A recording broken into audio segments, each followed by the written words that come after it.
তোমাদের জলরাজ্যের কাছাকাছি নদীর পাড়ে কোনো স্থলভূমিতে এই বীজ পুঁতে দিও। তা থেকেই তৈরি হবে জাদুর লিচু ও জাদুর আম গাছ। কিন্তু আমার দেওয়া শর্তটি ভুলে যেও না যেন। আপনার কথা মতো আমি তাই করব। এবার তবে আমি আসি। এই কথা বলে স্বর্ণ জলপরি জলে ডুব দিয়ে এগিয়ে যেতে থাকে। তারপর তাদের নীল জলরাজ্যের কাছাকাছি এক নদীর পাড়ে জল থেকে মাথা তোলে। বাহ, এই জায়গাটা লিচু গাছ ও আম গাছ বসানোর একদম আদর্শ জায়গা। জলপরি নদীর পাড়ের কাছে গিয়ে দুটি বীজ মাটিতে রোপণ করে।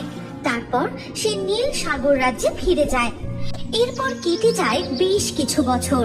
এতদিনে মনে হয় জাদুর লিচু গাছ ও জাদুর আম গাছ বড় হয়ে গেছে, তাতে ফল ধরার সময় হয়ে এসেছে।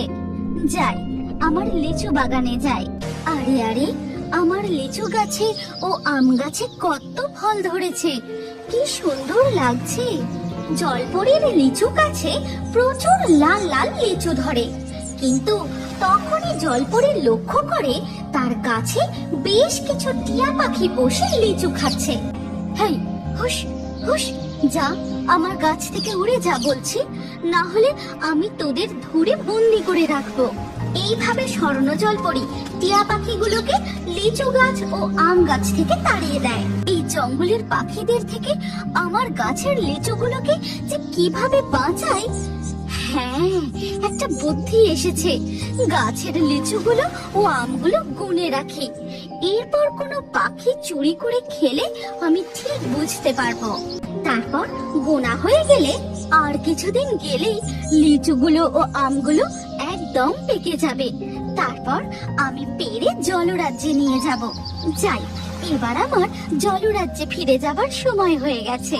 এই কথা বলে স্বর্ণ জলপরি জলে ডুব দিয়ে চলে যায়। তখন সেইখান দিয়ে উড়ে যাচ্ছিল কালু কাক। আরে বাহ, কত লিচু! জঙ্গলের এখানে এমন লিচু ও আমের বাগান আছে, আগে তো কখনো দেখিনি।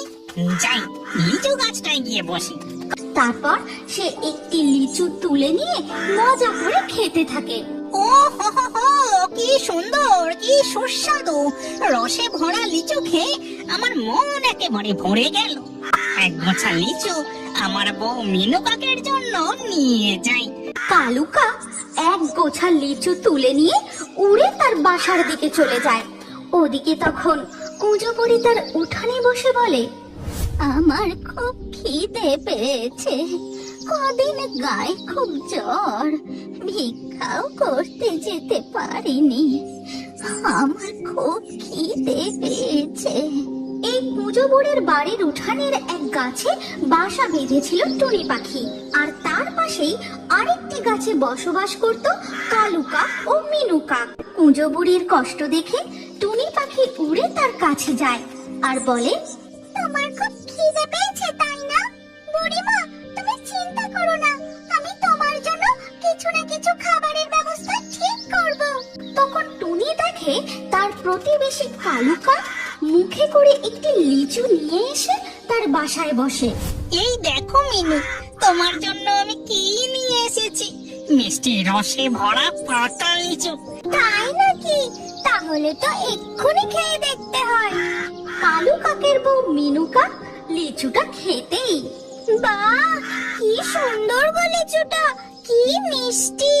এই দেখে টুনি পাখি তাদের বাসার কাছে গিয়ে বসে আর বলে, ও কাক ভাই, তুমি এই লিচু কোথায় পেলে গো? দেখো না, কুঁজোপুরির বড্ড খিদে পেয়েছে, তুমি আমাকে বলো না এই লিচু কোথায় পেলে? লিচু কোথা থেকে পেলাম? ওই পেলাম আর কি একটা গাছ থেকে।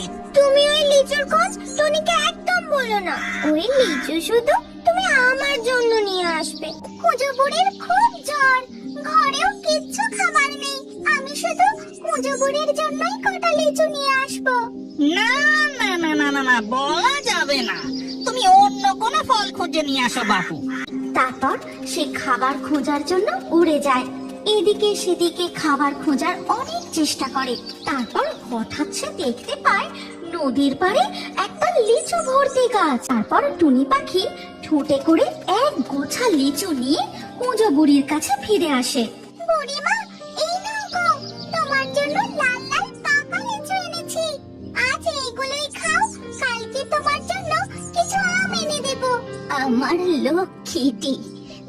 আমার কত খেয়াল রাখিস। আচ্ছা বেশ, এখান থেকে দুটো লিচু তুইও খা। এই বলে টুনি দুটো লিচু নিয়ে তার বাসায় ফিরে যায়। এরপর ধীরে ধীরে রাত হয়ে যায়। তার পরের দিন সূর্যোদয় হতেই স্বর্ণজলপরী তার লিচু ও আম বাগানের পাশের নদীতে মাথা তোলে। আহা, এই লাল লাল লিচুগুলো দেখলেই মন একেবারে খুশিতে ভরে যায়। এই কথা বলে স্বর্ণজলপরী তার গাছের লিচুগুলো গুনতে থাকে। আর গোনা শেষ হতেই, এ কি, গাছে যে দেখছি 2 গোছা লিচু কম। নিশ্চয়ই কোনো পাখি চুরি করে খেয়েছে। আজ আমি সারা দিন পাহারা দেব, দেখি কোন পাখি লিচু চুরি করতে আসে। ওদিকে তখন টুনি পাখি বাসা থেকে কুঁজো বুড়িকে বলে, শোনো গো বুড়িমা, আজ আমি তোমার জন্য পাকা পাকা আম নিয়ে আসবো। এই কথা বলে টুনি পাখি উড়ে যায়। আর তাই দেখে কালু কাকের বউ মিনু কাক বলে, কই গো, ওই টুনি পাখি নাকি বুড়ির জন্য পাকা আম নিয়ে আসবে? ও ওই লিচু বাগান আর আম বাগানের সন্ধান পেয়ে যায়নি তো? তুমি এক্ষুনি ওর পিছু পিছু গিয়ে দেখো।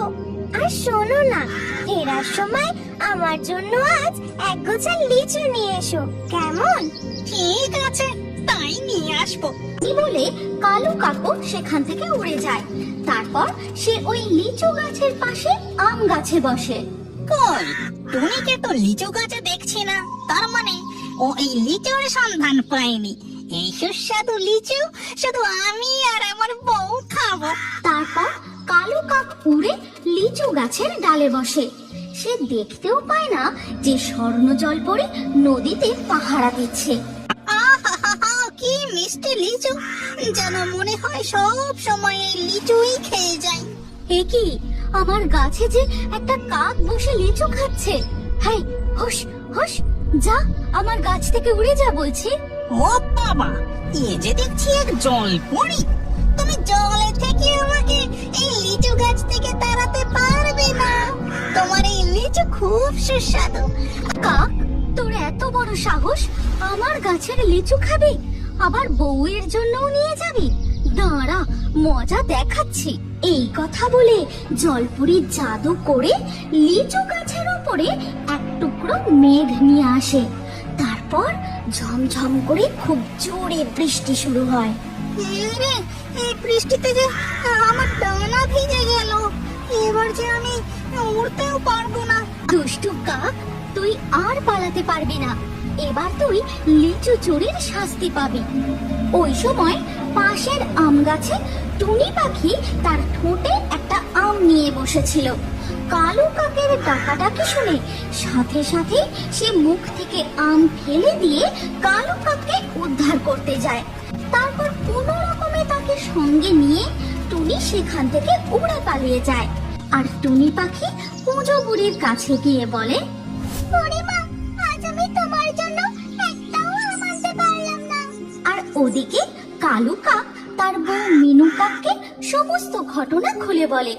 আর সবকিছু শুনে মিনু কাক উড়ে টুনির কাছে যায়।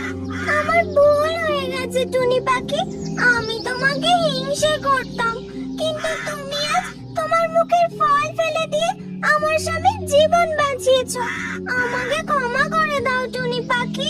বিপদের সময় আমাদের একে অপরের পাশে থাকাই প্রধান কর্তব্য।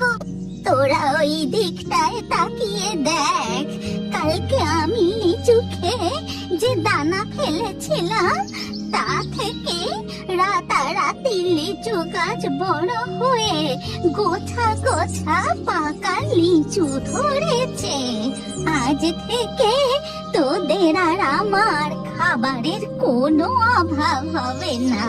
এরপর থেকে টুনি পাখি, কাক দম্পতি ও কুঁজো বুড়ি একসাথে মিলেমিশে বেশ আনন্দেই থাকতে শুরু করে। এই গল্পের পরবর্তী পর্ব যদি তুমি দেখতে চাও, তাহলে কমেন্টে নেক্সট পার্ট অবশ্যই লিখো।